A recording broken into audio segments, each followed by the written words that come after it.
So as a security professional, I want you to really think about this. You're staring at your vulnerability management dashboard right now, and it is just, it's glowing red with like 40,000 critical alerts. Yeah, which is terrifying. It is. And you know you have the bandwidth, maybe on a good day, if the change advisory board doesn't block you to fix, I don't know, 100 of them. If you guess wrong, you are basically the next Marks and Spencer staring down a 300 million pound loss. So how do you decide what to patch first? You know, it's tough because you can only run on that treadmill for so long before you realize you're sprinting, but the threat actor is literally already in the house. Exactly. And the reason this is so urgent right now, the reason we're doing this deep dive today, is because of a massive shift that was just triggered by CISA. Just recently, CISA audited CVE 2026-35-273 to the KEV catalog. Right, the Oracle PeopleSoft flaw. Yeah, the Enterprise People Tools Missing Authentication Flaw, CVSS 9.8. But here is the actual kicker. Under the new CISA Binding Operational Directive, which is BOD 2604, this triggers a strict 72-hour risk-based patching window for federal agencies. 72 hours. Yeah, it's what they're classifying as an exposure management event. And we all know whatever CISA mandates for federal agencies today, it just becomes the de facto standard for the private sector tomorrow. Oh, absolutely. And that 72-hour clock is just, it's utterly unforgiving. It completely shatters the old paradigm of, well, you know, we'll just bundle this into our Q3 patch cycle. Right. If you're managing enterprise platforms, you literally drop everything. But the deeper implication of BOD 2604 is that it forces organizations to stop looking at severity in a vacuum. You have to start proving actual exposure. Exactly. So let's get into the weeds of this. In today's deep dive, we are exploring the evolution of vulnerability prioritization. We'll tear apart the current stack, so CVSS, KEV, EPSS, and expose where they fail. Which they do. A lot. Right. Then we're going to unpack LEV, which is this newly proposed NIST metric for likely exploited vulnerabilities. It's fascinating math. And finally, we'll get into some incredibly dense but vital cutting-edge research on how to apply these models in real time using Bayesian networks, specifically to defend critical infrastructure where you just cannot afford to take systems offline. It's a massive paradigm shift. I mean, if you are sitting in an SOC right now, or if you're a cloud architect or a GRC analyst trying to justify your budget, this is the mathematical framework you are going to be using for the next decade. Okay, so let's start with the crisis itself. Yeah. We need to talk about why directives like BOD 2604 are necessary in the first place. The research we're pulling from today frames this as the remediation deficit. Yeah, the deficit. Let's break down the physical reality of that deficit, because the numbers, I mean, they are just demoralizing. They really are. I mean, the empirical telemetry from the research shows that over 40,000 CVEs were disclosed recently. 40,000. Wow. And when you look at actual enterprise CFOPS teams, and I mean real people with limited maintenance windows, not theoretical teams in vendor white papers, they are typically only patching about 16% of their vulnerability backlog in any given month. Wait, hold on. 16%. So if I have like 10,000 open vulnerabilities, I'm only closing maybe 1,600 while thousands more are pouring in every day. I mean, I am mathematically guaranteed to drown. You are mathematically guaranteed to fall behind. The deficit grows every single day. But this is where the dynamic flips, and this is the crucial context here. The empirical telemetry proves that only about 5% of published vulnerabilities are ever actively exploited in the wild. 5%. Okay, if you're running a vulnerability management team right now, you know exactly what I mean when I say this is the source of profound burnout. You are constantly fighting system administrators for downtime. You are breaking legacy applications. You are dealing with untested patches that roll back and take down your domain controllers. And you're doing all of this to fix 40,000 things when 95% of them are effectively ghosts. They are never, ever going to be weaponized against you. It's the definition of patching theater. Yes, you're getting at theaters. You're putting out these theoretical fires that don't exist while the actual house burns down behind you. And the dashboards we use, the ones that just aggregate criticals based on CVSS scores, they incentivize this theater. They reward you for closing 500 meaningless tickets rather than fixing the one complex legacy vulnerability that actually matters. Patching theater, I love that term. Yeah. And I want to test this logic with a real-world scenario that just dropped in the news.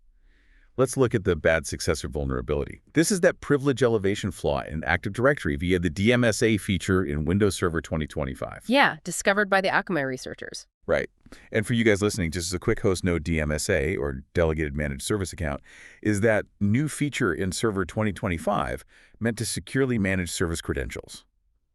But this logic flaw makes privilege escalation totally trivial. Now, if I see a trivial privesc in Active Directory, my instinct is to panic? Naturally. But wait, are you saying that even with a high CVSS score, something like this brand new Server 2025 flaw might not actually be our top priority right now? I am, and I know that sounds like heresy to a traditional sysadmin, but we have to follow the math of exposure. Windows Server 2025 is incredibly new. It is simply not widely deployed in production environments yet, so the attack surface globally is tiny.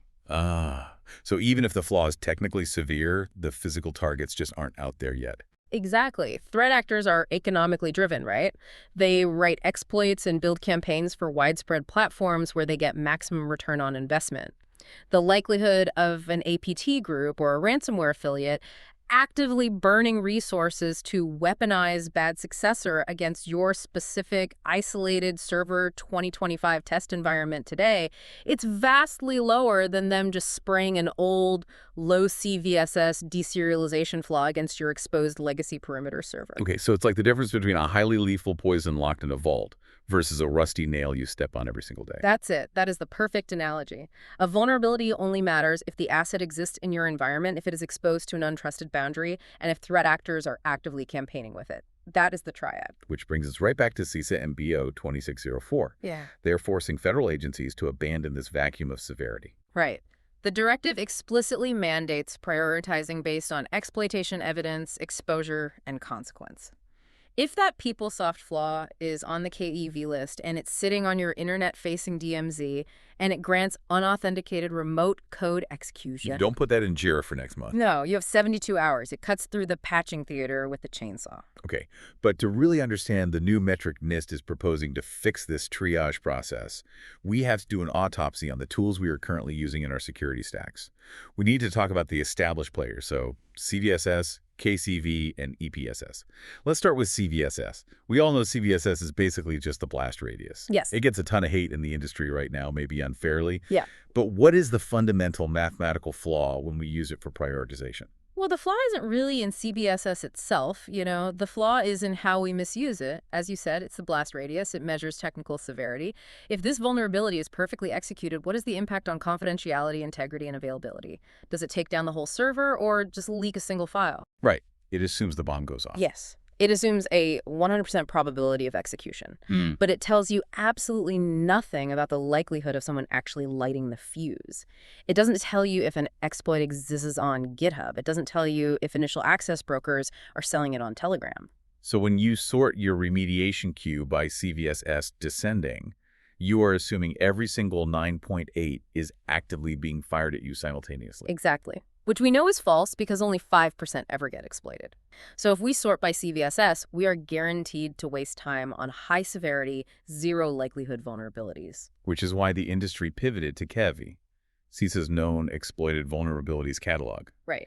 If CVSS is the theoretical blast radius, KEV is the CCTV footage. It is the undeniable proof that someone, somewhere, actually pulled off the heist. If it's on KEV, it's not theoretical anymore. It is the highest confidence signal we have. But the research points out a massive structural limitation with KV, which they call retrospective latency. Because CCTV footage only exists after the bank has been robbed. Precisely. KV is inherently reactive. For a CVE to make the list, an attack has to occur. A victim or a security vendor has to actually detect it. They have to analyze the payload, attribute it to the CVE, and then submit it to CISA. And then CISA has to validate it. Right. And update the catalog. That chain of events can take weeks or even months. And we also have to factor in the absolute mess with the National Vulnerability Database right now.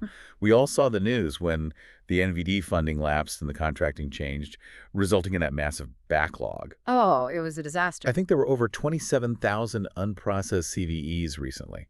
So if you are relying on automated parsers that pull from the NVD to flag KEV vulnerabilities in your scanning tools, you are dealing with severely degraded, delayed data. That administrative friction is a huge blind spot. KEV is authoritative, but it is a lagging indicator. And in incident response, you simply cannot use a lagging indicator to predict tomorrow's ransomware campaign. Okay, so CVSS is theoretical. KEV is retrospective. That sets the stage perfectly for the third tool in the stack EPSS, the Exploit Prediction Scoring System. This is the one everybody wants to be the silver bullet because it's predictive. EPSS is a fantastic engineering achievement by FIRST. It's a machine learning model that ingested over 1,100 variables. We are talking about honeypot telemetry, dark web chatter, mentions on X and Mastodon, the presence of Metasploit modules, even BGP routing data. Wow, so everything. Everything. Weird. It takes all of that and predicts the probability from 0 to 100% that a specific vulnerability will be exploited in the wild. In the next 30 days, right? That's the specific window. Yes, exactly. It is a 30-day forward-looking forecast. Okay, let me stop you right there and push back on this a bit, because if I'm thinking about how advanced persistent threats actually operate, let's take something like Log4j or Proxy Logon. When those dropped, the EPSS score was probably near 100%. Everyone was exploiting them. But fast forward to today. Yeah. The script kiddies have moved on. The loud, noisy campaigns have stopped. But a quiet APT might still use Proxy Logan against a forgotten perimeter server. Doesn't the EPSS score just decay and drop back down to 1% because the Twitter buzz died off? You just hit the exact critical flaw that the NIST researchers identified. Yes, the score absolutely decays because EPSS is mathematically strictly bound to that 30-day forward window. It has amnesia. It is completely blind to the past. Oh, wow. If a vulnerability was heavily weaponized 2 years ago, but the honeypots haven't seen a massive spike in the last 3 weeks, EPSS systematically underestimates the risk of that historically weaponized vulnerability. That is terrifying. Because if you have an automated ticketing system that auto-closes or downgrades risk when an EPS score drops below, say, 10%, you might be actively ignoring a proven lethal exploit just because it's not the flavor of the month anymore. Exactly. You get this false sense of security. The vulnerability is still fully weaponized. The exploit code is still sitting on GitHub. It's built into Cobalt Strike. But your predictive model says the risk is low. So we have a temporal gap. CVSS doesn't care about time. KEV only looks at the past, but it's manually bottlenecked and slow. EPSS only looks at the next 30 days and forgets everything else. We need a metric that remembers. And this is exactly what the new NIST metric aims to be. Let's dive into LEV, Likely Exploited Vulnerabilities. This is from NIST Cybersecurity White Paper 41, authored by Peter Mell and Jonathan Spring. How does LEV actually plug that temporal gap? LEV is a backward-looking, cumulative, probabilistic metric. It asks a fundamentally different question than EPSS. Instead of asking, will this be exploited next month, LEV asks, based on all the historical data we have, what is the statistical probability that this specific vulnerability has already been exploited in the wild at least once during its lifespan? Okay, let's ground this math for everyone listening. If EPSS is the daily weather forecast telling you if it's going to rain tomorrow, LEV is like looking at the dark clouds that have been hovering over your house for a year and calculating the statistical odds that it already rained at least once while you were looking away. That's a brilliant analogy. And the genius of LEV is that it doesn't try to build a new telemetry network. It just uses the historical data from EPSS. The NIST researchers realized that if you have daily probabilities of exploitation going back years, you can compound them. You can calculate the cumulative weight of time. Right, because leaving an unpatched server on the internet for 1 day is risky. Leaving it there for 1,000 days is a near certainty of compromise. But how does that compounding actually work under the hood? I read the paper, and the math formulas look like something out of a graduate statistics class. Let's break it down. It's actually standard probability theory. To find the chance that an event happened at least once over a long period, it's mathematically much easier to calculate the probability that it never happened and then subtract that from 100%. Wait, why is it easier to calculate the non-event? Because of how compound probability works. Yeah. Think about rolling a 6-sided die. If I want to know the odds of rolling a 6 at least once in 100 rolls, trying to add up the odds of getting a 6 on the first roll or the 7th roll or the 99th roll, it's computationally messy. Right. But calculating the odds of not getting a 6 is easy. It's 5 out of 6. So you just multiply 5 6 by itself 100 times. Whatever tiny fraction you have left is the chance of 0 6s. Subtract that from 1 and you have your answer. Ah, okay, so applying that to vulnerabilities, LEV takes the daily EPSS score, subtracts it from 1 to get the probability of non-exploitation for that specific day. Then it multiplies day 1's non-exploitation, Yeah. be D2's non-exploitation, all the way to day 1,000. Exactly. You multiply all those daily non-events together. If the vulnerability sits there with even a low EPSS score, say a 2% chance of exploitation, but it sits there for months or years, Yeah. multiplying 0.98 by itself hundreds of times eventually drives that cumulative probability of non-exploitation down to 0. Which means the LEV probability drives inevitably toward 1.0, or 100%. Which perfectly maps to the physical reality of prolonged exposure. If you leave a weak lock on your internet-facing RDT server, the cumulative probability that someone, somewhere, eventually ran a scanner, jiggled the handle, and got in approaches 100% the longer you leave it there. Man, LEV basically quantifies the decay of your luck. The decay of your luck, yes. But reading the NIST paper, they actually propose 2 different ways to calculate this. There's LEV and LEV2. And there's some serious friction in the industry about which math is correct. Let's talk about the difference, because if people are going to script this into their Jira workflows, they need to know which formula to use. It's a very important technical debate. The base LEV equation is computationally lighter. It essentially uses the EPSS scores natively as 30-day window predictors. You're compounding the probability window by window. And LEV2, because the paper mentions a small probability approximation for LEV2. For those listening, that's a mathematical shortcut. Explain how that works. So LEV2 tries to be vastly more granular. It wants to calculate the risk day by day, not window by window. To do that, it takes the 30-day EPSS score and simply divides it by 30 to get an estimated daily rate. That's the small probability approximation. Okay, but wait. If I have a vulnerability with an 80% chance of being exploited this month, dividing 0.80 by 30 gives me a daily probability of like 2.6%. That doesn't feel right. If an exploit is dropping everywhere, the daily risk isn't a flat 2.6%. It's massively volatile. And you just independently discovered the mathematical failure of LEV2. Oh, really? Yes.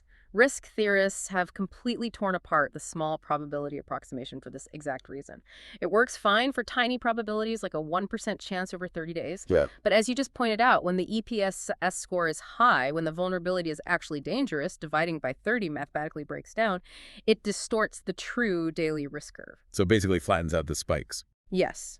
And the empirical testing in the paper proved this. When they ran historical data through both models, LEV2 actually failed to identify hundreds of highly likely exploited vulnerabilities that the base LEV approach caught.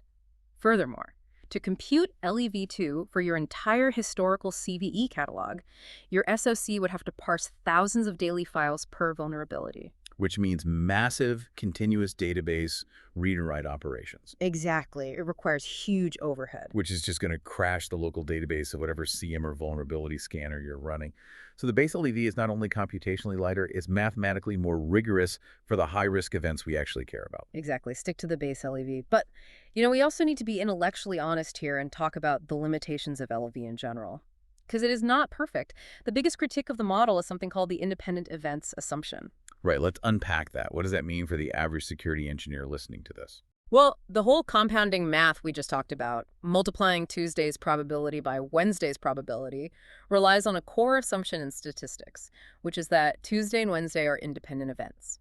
It assumes that what happened on Tuesday has zero influence on what happens on Wednesday. But that is literally the exact opposite of how cyber attacks work. If an APT group drops a 0-day on a Tuesday and publishes the proof of concept to GitHub on Tuesday night, Wednesday is going to be absolute chaos. Yeah. Everyone is going to be scanning for it. The events are deeply intrinsically correlated. You are 100% correct. Attackers run campaigns. Exploits get integrated into Metasploit. Ransomware affiliates share access. Script titties follow the noise. Because LEV's math assumes these days are independent, it introduces a mathematical flaw. It systematically underestimates the cascading momentum of a real-world attack campaign. So how do we fix that? Does it invalidate the metric? No, it doesn't invalidate it, but it means LEV is currently a theoretical framework. The NIST authors are explicitly stating they need industry partners companies with massive global telemetry, like Microsoft, Google, or CrowdStrike, to help calibrate the model. They need to tune the math to account for that correlation.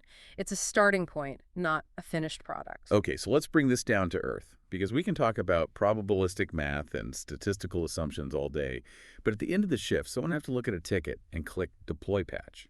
How do intermediate security professionals actually operationalize this into their daily workflows without losing their minds? Right. The theory has to meet the reality of the business, and the reality is usually dictated by the budget and the risk appetite of the board. Well, let's talk about the Marks and Spencer breach as our real-world anchor here, because the research specifically highlights this.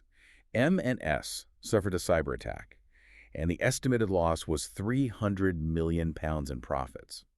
To put that in perspective, that is roughly a third of their expected yearly profit, just wiped out by a single incident. Food sales halted, online retail went down, and the recovery dragged on for months. It's devastating, and the research rightly points out that the $300 million is just the immediate hit. It doesn't include the long-term tail costs, identity theft monitoring for employees, regulatory fines, the massive capital expenditure required to rebuild their Active Directory from scratch. When you miss a key vulnerability prioritization, you aren't just getting a slap on the wrist, you are causing existential financial damage to the company. You cannot afford to guess wrong. So to stop guessing wrong, the NIST paper recommends something called the Composite Probability equation. I love this because it's incredibly practical. Walk us through how you'd actually script this into a ticketing system. It is beautifully simple logic. The equation is basically composite risk equals the max of EPSS, KEV flag, and LEV. You just take the highest value among the three metrics. Okay, let's break that down with a real example. Let's say I have an old vulnerability on an Apache server. Okay. First, you look at EPSS, the 30-day forecast. Let's say it's old news, so the EPSS is low, maybe 5%. Next, you check if it's on the KEV list. If it is, that is definitive proof of past exploitation, so you assign it a value of 1.0 or 100%. If it's not on KEV, it gets a 0. Finally, you calculate the LEV, the historical compounded risk. Because it's an old vulnerability that has sat on the internet for years, let's say the LEV is 92%. So you have 5%, 0%, and 92%. The max function just takes the highest number, so the composite score is 92%. Exactly. It completely eliminates the EPSS amnesia problem. It ensures that historically dangerous vulnerabilities never drop off your radar just because the immediate 30-day forecast is quiet. It covers your past, your present, and your future in one clean metric. It's elegant. But I can already hear the SOC manager screaming at us right now. Let's talk about the friction this causes in the industry.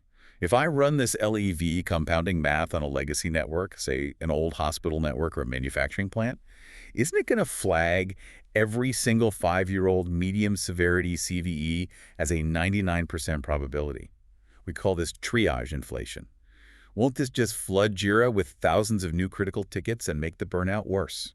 That is the most common and honestly most valid operational concern. And this is where operational discipline is paramount. The NIST research provides very grounded advice here. Do not use LEV for daily emergency patching workflows. Oh, wow. Okay, so don't use it for the fire drills. Absolutely not. If you have a 72-hour tactical response window mandated by BOD 2604, you use KEV and you use high EPSS scores. Those are your immediate active fires. LEV is a strategic metric, not a tactical one. So where does it live? Who looks at it? LEV belongs with the Architecture Review Board, the GRC analysts, and the strategic planning teams.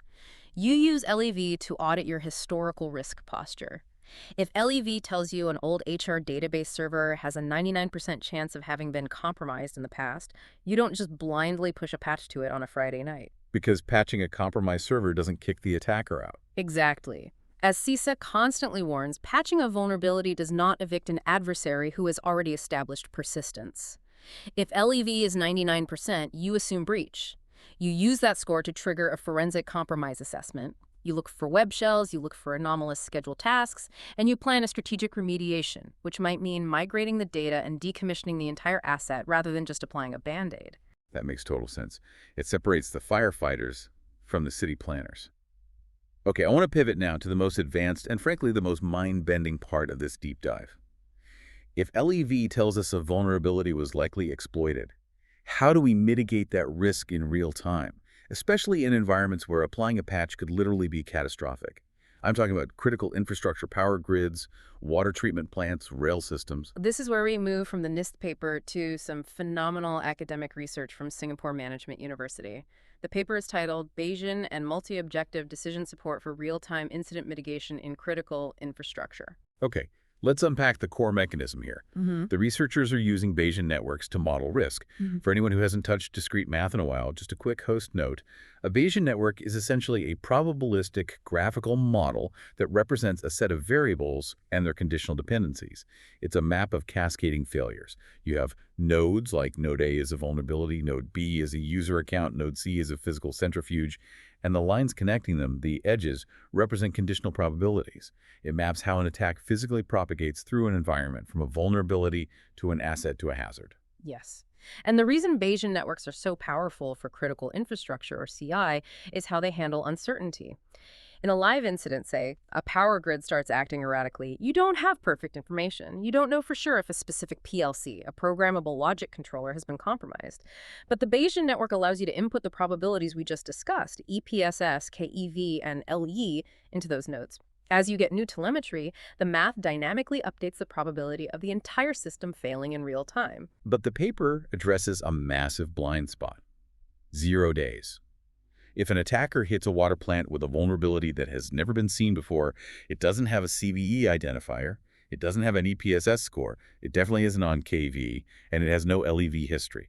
How on earth do you calculate exposure probability when the map is literally 0? This is one of my favorite parts of the research. They solve this using a technique called Bayesian confidence calibration. When they encounter an unknown vulnerability, they first create a proxy CVSS vector. They estimate the severity based purely on the attack surface semantics. Is the node network accessible? Does it require high privileges? So they essentially guess the CVSS score based on the shape of the attack path. Right, but they know mathematically that their guess is low confidence, it has high epistemic uncertainty. So instead of just plugging that static guess into the network and hoping for the best, they model that proxy score as a mathematical distribution linked to a shared latent variable.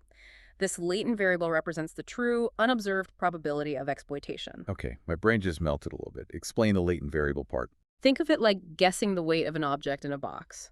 You assign a prior distribution, a wide bell curve of possibilities, because you aren't sure. But as you get more clues, as your intrusion detection system flags anomalous traffic, or an endpoint agent detects unusual memory allocation, you feed that data into the Bayesian inference engine.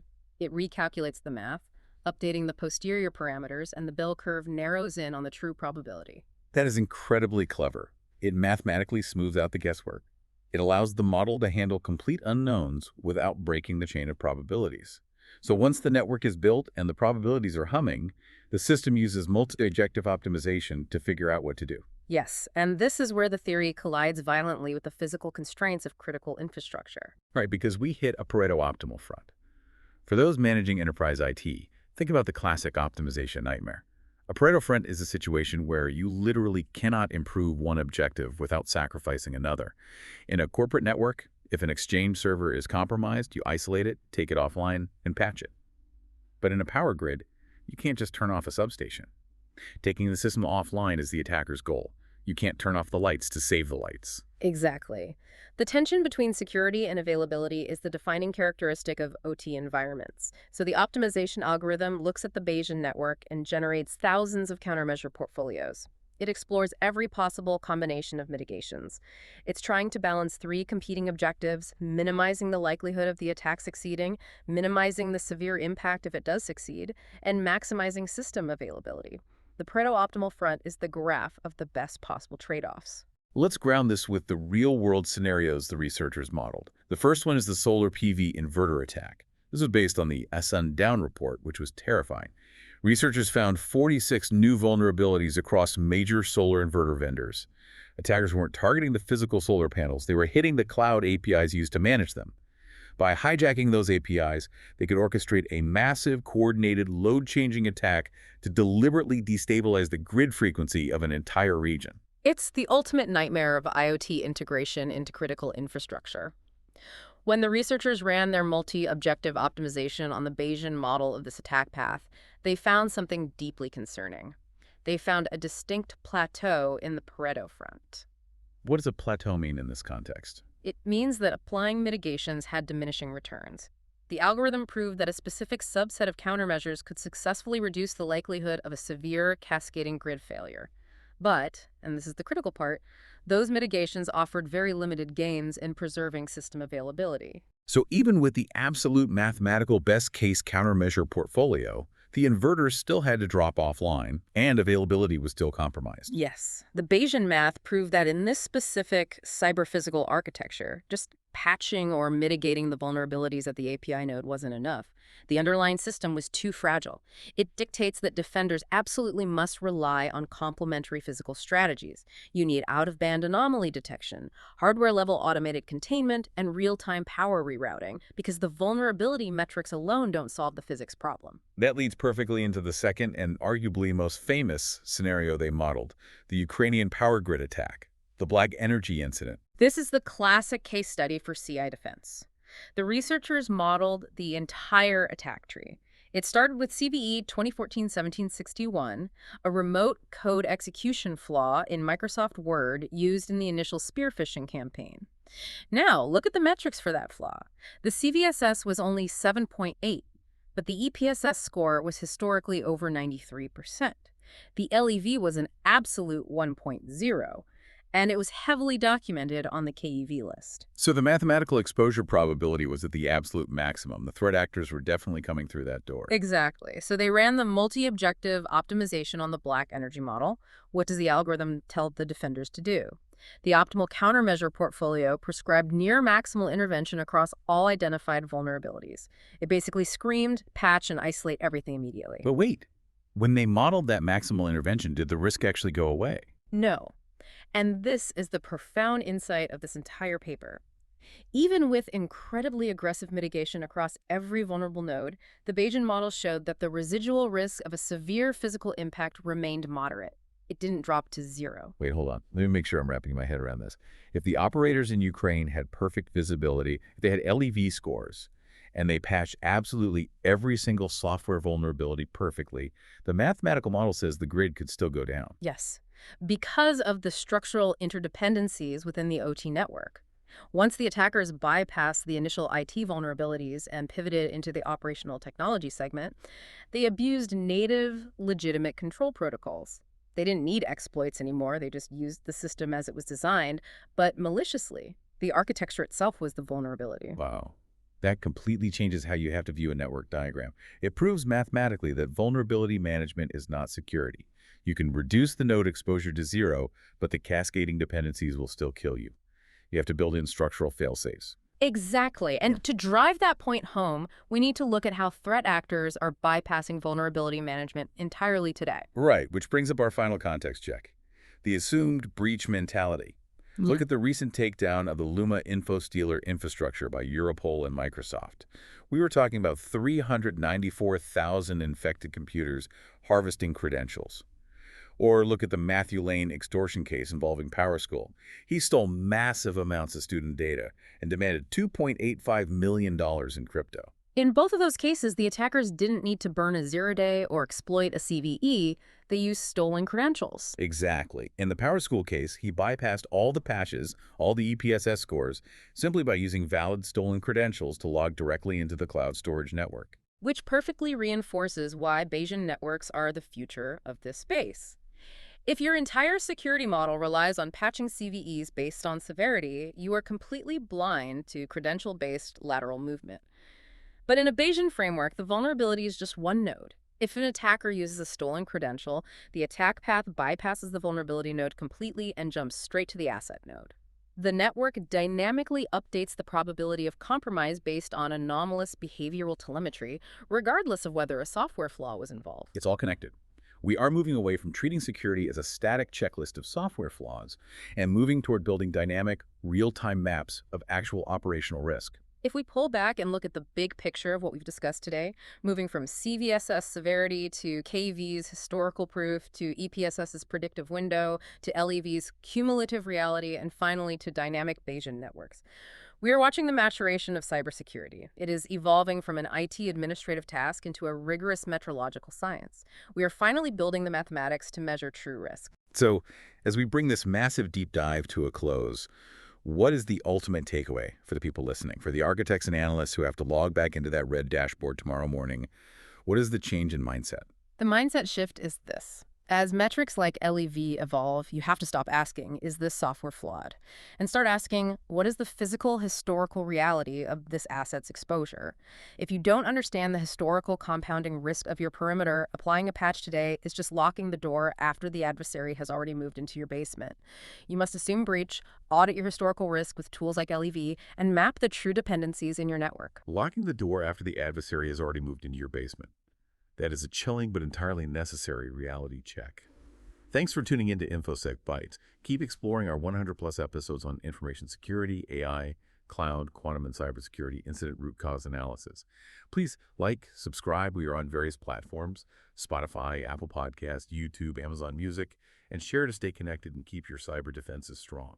See you in the next deep dive. Stay tuned. But before you close out your player, I want you to do something. I want you to go into your vulnerability scanner. Find your organization's oldest unresolved medium-severity vulnerability on an internet-facing asset. If you apply the LEV compounding math to its lifespan, multiplying its daily non-exploitation probability for all those years, would it suddenly become your absolute highest priority? Do some digging, run the numbers, and see what ghosts are hiding in your network. Stay secure out there.